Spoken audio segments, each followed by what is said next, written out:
बढ़ रहे हैं आगे और अब बात करेंगे ओबीसी बिल की, जिस पर विपक्ष एक साथ आकर कई दिनों बाद संसद न चलने देने के बाद विपक्ष एक साथ आकर सरकार को अपना समर्थन दे रहा है। दरअसल जानकारी ये मिल रही है कि विपक्ष के 15 दलों ने आज एक बैठक की, जिसमें फैसला लिया गया कि वो ओबीसी बिल के लिए संविधान संशोधन बिल को अपना समर्थन दे रहे हैं। इसका ऐलान उन्होंने किया बैठक के बाद और साथ ही ये भी मांग की सरकार से कि जल्द ही इस बिल पर चर्चा होनी चाहिए और चर्चा के बाद इसे पास कराया जाना चाहिए। मई में दरअसल सुप्रीम कोर्ट ने अपने एक फैसले में राज्यों के ओबीसी सूची तैयार करने पर रोक लगा दी थी, जिसके बाद ये संविधान संशोधन बिल लाया गया। इस बिल के पास हो जाने के बाद राज्यों को ओबीसी की लिस्ट बनाने का अधिकार मिल जाएगा और राज्य सरकारें ओबीसी में जातियों को शामिल कर सकेंगी। 147th अमेंडमेंट, इस अमेंडमेंट को हम सभी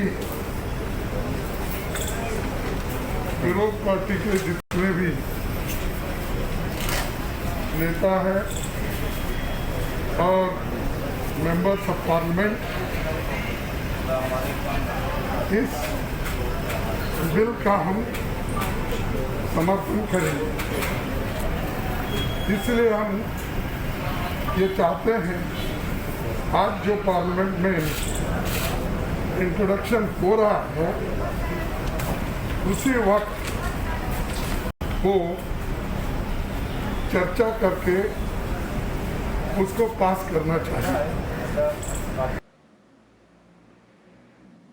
तो सुना आपने, संसद में तो कांग्रेस पार्टी इस बिल को अपना समर्थन दे रही है, लेकिन कांग्रेस में भी कहीं ना कहीं इस मुद्दे को लेकर फूट पड़ती दिखाई दे रही है, क्योंकि महाराष्ट्र में कांग्रेस के नेता अशोक चव्हाण ने आरोप लगाया कि बीजेपी सिर्फ और सिर्फ ये राजनीति के लिए कर रही है। सुनिए। सभा में अभी बिल इंट्रोड्यूस हुआ है राज्य को अधिकार देने के बारे में, पर सिर्फ अधिकार देकर काम होने वाला नहीं है। जब तक 50% की मर्यादा लगाई गई सुप्रीम कोर्ट ने, जब तक वो हटती नहीं तब तक आरक्षण देना मुश्किल है। और इसी बात पे चर्चा करने के लिए कल मुख्यमंत्री जी ने सभी को बुलाया था। उसमें लोकसभा के नेता थे, राज्यसभा के नेता थे, शिवसेना, कांग्रेस, एनसीपी सभी के नेता थे। और बीजेपी आई नहीं इस डिस्कशन में, वो गंभीर नहीं है, उसका राजनीतिक फायदा उठाना चाहते हैं। राज्य को अधिकार दे के मकसद मतलब सॉल्व होता नहीं है। जब तक ये 50% की मर्यादा जब तक हटाई नहीं जाती तब तक कुछ नहीं होने वाला।